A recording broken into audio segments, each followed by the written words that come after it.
আমাদের অনেকেরই কিন্তু মাথা ব্যথা হয়, সেটা কি শুধুমাত্র আমরা ক্লান্ত বলে? পেট ব্যথা কি শুধুমাত্র গ্যাসের কারণে সবসময় হয়, নাকি শরীরে কোনো গোপন বিপদ সংকেত দিচ্ছে? বন্ধুরা, ব্যথা আমাদের শরীরের SOS অর্থাৎ বিপদের সংকেত। ঠিক যদি বুঝে উঠতে পারেন সময় মতো, তাহলে কিন্তু অনেক অনেক বড় রোগ আপনি এড়াতে পারবেন। প্রায় কি আপনার মাথা ব্যথা হয়? যদি তা কপালের সামনে হয়, হতে পারে সেটা সাইনাসের সমস্যা। আর যদি ঘাড় থেকে শুরু হয়ে পুরো মাথায় ছড়িয়ে যাচ্ছে কোনো ব্যথা, তাহলে স্ট্রেস বা স্পন্ডিলোসিস কিন্তু লক্ষণ হতে পারে। পেট ব্যথা শুধুমাত্র গ্যাসের জন্য হয় এটা কিন্তু ঠিক নয়।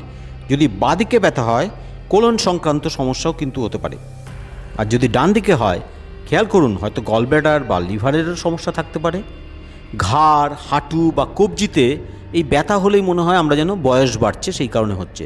কিন্তু এটা আপনার শরীরে ভিটামিন ডি, ক্যালসিয়াম বা ইউরিক অ্যাসিডের ঘাটতির জন্য হতে পারে। এগুলো টেস্ট না করলে কিন্তু ধরা পড়বে না ফ্রেন্ডস। আর না জানলে কিন্তু আপনার ব্যথা ক্রমশ বাড়তে থাকবে, সমস্যা বাড়বে। শরীর যদি হঠাৎ করে ক্লান্ত লাগে বা পেশিতে যদি টান ধরে, মনে রাখবেন ভিটামিন B12, ভিটামিন ডি অথবা আয়রনের কোনো অভাব হয়তো আপনার শরীরে হচ্ছে। একটু যদি আপনি সচেতন হন, তাহলে কিন্তু আপনি অনেক বড় বড় রোগ এড়িয়ে যেতে পারবেন খুব সহজেই। শরীরে ব্যথা দিয়ে কিছু বলছে, সেটা বোঝার চেষ্টা করুন, সেটার কথা শুনুন, ডাক্তারের কাছে যান, ডাক্তার দেখান, রক্ত পরীক্ষা করুন।